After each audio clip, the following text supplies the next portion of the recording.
Little Chromebook chargers, grow big and strong. Make new Chromebook chargers. Uh, oh, that's awkward. I didn't see you there. I was just speaking kindly to my nursery of Chromebook chargers. I guess we should probably just get into vocab. So, hey, can you go into your digital notebook? And this one's a doozy. I'm going to tell you right now, vocab section, I want you to add 17 rows.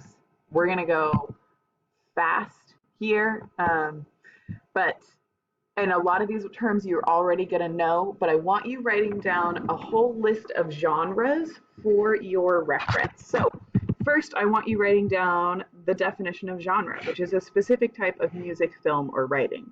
This is an English class. We're going to be reading and writing. So we are really looking at specific types of writing. Go ahead and write down our term and definition for genre. Now, here's a quick map, and we'll get into it even more from there. All right, let's dive in. Our first genre that we're going to start with is romance. So, two basic elements comprise every romance novel: a central love story and an emotionally satisfying and optimistic ending. Now, emotionally satisfying might be over-promising here, but romance generally doesn't end in tragedy. That might recategorize it as something like drama or tragedy. I'm moving fast because we're going to start moving into the realm of speculative fiction. Now, we're going to do a lot more in class around speculative fiction soon, but we're going to cover today science fiction, fantasy, horror, and historical actually kind of fits into a great number of different categories. You could have historical would fit into romance, for example. Right now, let's talk about sci-fi and fantasy. So science fiction asks the question, what if? And then answers that question. This is fiction based on imagined future scientific or technological advances and major social or environmental changes. So this might be space and time. This might be a new disease or cure. I've got a super nerdy poster in the corner of the room by the pencil sharpener, which you've probably seen before, that history of science fiction. That's also going to be in there too. Go ahead and copy down our term and definition for sci-fi now. All right, welcome back. Let's talk about fantasy. So fantasy, you're probably familiar. Here are some shows, movies. Game of Thrones, Twilight, Narnia, all comprise fantasy. If we're talking about a definition here, we are really talking about a genre of fiction involving magical elements somehow. Typically set in a fictional universe and sometimes inspired by mythology or folklore. Go ahead and copy down our definition for fantasy now. All right, let me give you an image to start off our next one. Our next is a category that spans across, sometimes it's sci-fi, sometimes it's just regular fiction, sometimes it's historical fiction. This is cli-fi or climate-based fiction. So this is literature that deals with climate change, not necessarily speculative in nature, so it doesn't have to go into the future. Works of cli-fi may take place in the world as we know it or in the near future. It doesn't cleanly fall into sci-fi, into fantasy, into horror, but it specifically has to do with the climate. Think about like a person versus nature type of conflict. All right, let's talk horror.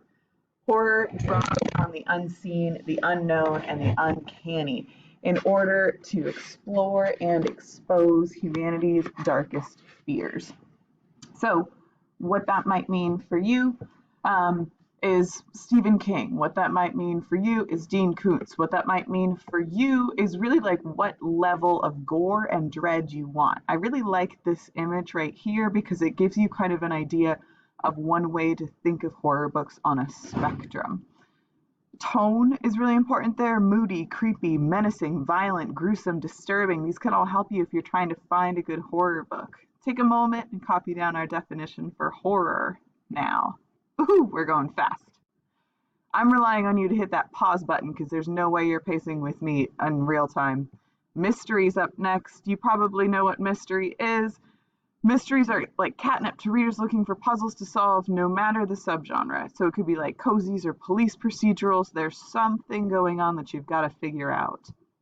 Closely related to that, new genre, copy down, thriller and suspense. So when you're talking thriller and suspense, this might be something like we have to save the world in a certain timeline, but it could also be something like my stalker X is after me, right? This could be a person-to-person conflict. This could be all sorts of different things, but the pacing is really what defines this type of genre. Take a moment, copy down thriller and suspense now. We're working our way through. Let's talk about crime.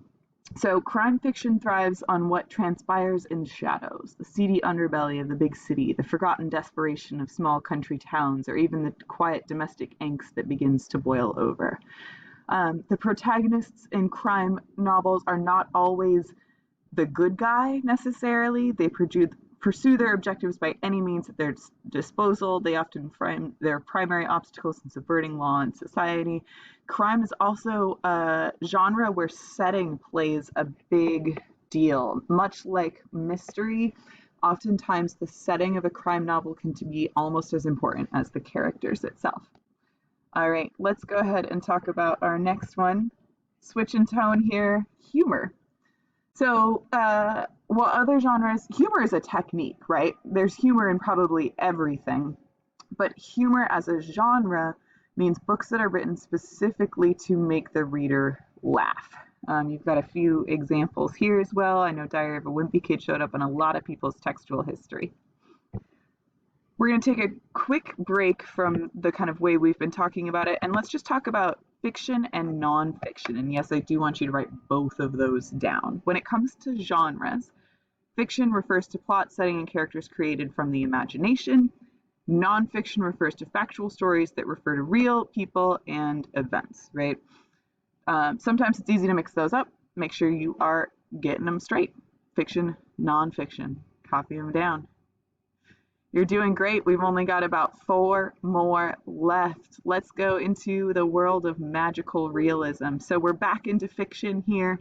Magical realism is a style of literary fiction that paints a realistic view of the world while also adding magical elements, often blurring the lines between fantasy and reality. It's like I got in a fight with my sister and she got so mad that her head blew entirely off of her body and through the roof, right? The first part of that is totally believable. The second part is where the kind of magic trickles in. If you're really interested in magical realism, I would strongly advise that you take Latin American Lit when you are a senior here at Grant. Next up, let's talk comics. So comics is actually not a genre. Comics is a medium, right? You took notes on the word medium last class, I think, or last vocab section. So comics is a medium used to express ideas with images, often combined with text or other visual information. Historically, comics books would come out once a month in a series and kind of build. You could almost think of it as the equivalent of like television episodes and then graphic novels as like a full-on movie. Here are some Marvel ones here. Speaking of graphic novels, let's talk about them. So graphic novels, again, a medium, not a genre. There's all sorts of graphic novels. Some are memoirs, some are humor, some are drama, some are cli-fi, some are sci-fi. But graphic novels tell just one single story that's complete within its pages, includes both text and images. They're longer, right, than comic books. And then last but not least, we're really doing it, is manga.